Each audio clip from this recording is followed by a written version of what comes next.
ஒரு சில விஷயம் நம்ம தொழுகையில செய்கிறோம், அந்த செயலே நம்ம தொழுகையை முறிச்சிரும். அஸ்ஸலாமு அலைக்கும் வரஹ்மத்துல்லாஹி வபரகாத்துஹு. நம்ம இப்போ தொழுது இருக்கோம், அப்போ நம்ம உடல் அதிகமாக அசைஞ்சுச்சுன்னா நம்ம தொழுகை முறிஞ்சிரும். உதாரணமாக எப்படின்னா, நம்ம இப்போ தொழுது இருக்கும்போது ஒரு இடத்துல அரிக்குது, நம்ம லேசாக சொரிஞ்சா ஒன்றும் இல்லை, அதிகமாக நம்ம உடல் அசைத்து சொரிந்தோம்னா அது நம்ம தொழுகை முறிஞ்சிரும். 2, நம்ம தொழுகும் போது நம்ம மறைவிடம் தெரிகிற மாதிரி தொழுதோம்னா அந்த தொழுகை முறிஞ்சிரும். நம்ம மறைவிடம் எப்படின்னா தொப்புலேருந்து முட்டிகள் வரையுமா அந்த மறைவிடம் தெரிகிற மாதிரி, நல்லா கவனிங்க, நம்ம மறைவிடம் தெரிகிற மாதிரி பேண்ட்டோ கைலியோ வேஸ்டியோ கட்டி அணிந்திருந்தோம்னா நம்ம தொழுகை முறிஞ்சிரும். 3வது, நீங்கள் தொழுகும் போது அல்ஹம்து சூரா, அத்தையாத்து, துணை சூரா இதெல்லாம் ஓதாமல் நீங்கள் தொழுதுட்டீங்கன்னா உங்கள் தொழுகை முறிஞ்சிரும். ஏன்னா இதெல்லாம் நம்ம கட்டாயமாக ஓதணும்.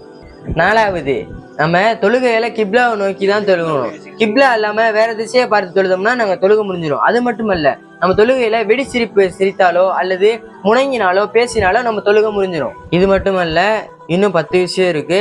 அந்த 10 விஷயத்தை வீடியோல சொல்ல முடியாது. அதனால நாங்கள் ஒரு பிடிஎஃப் போட்டு வச்சிருக்கோம். அந்த பிடிஎஃப் உங்களுக்கு வேணும்னா ஃபாலோ பண்ணிட்டு பிடிஎஃப்னு கமெண்ட் பண்ணுங்க. நாங்கள் உங்க டிஎம்கே மெசேஜ் பண்ணிடுறோம்.